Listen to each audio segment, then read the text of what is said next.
Ang sulat para sa iglesia sa Sardis.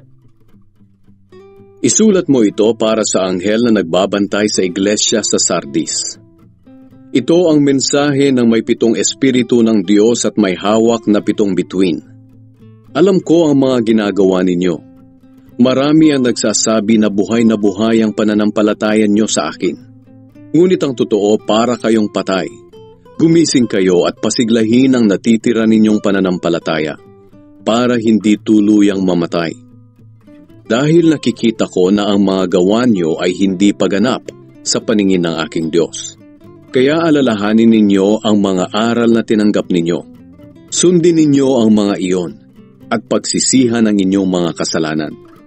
Kung hindi kayo gigising, darating ako sa oras na hindi ninyo inaasahan, tulad ng isang magnanakaw na hindi ninyo alam kung kailan darating. Ngunit may ilan sa inyo riyan sa Sardis na hindi nahawa sa masamang gawain ng iba. Lalakad silang kasama ko na nakasuot ng puting damit, dahil karapat-dapat sila. Ang magtatagumpay ay bibihisan ng puting damit, at hindi ko aalisin ang pangalan niya sa aklat na listahan ng mga taong binigyan ng buhay na walang hanggan. Ipapakilala ko sila sa aking Ama at sa kanyang mga anghel na sila ay mga tagasunod ko.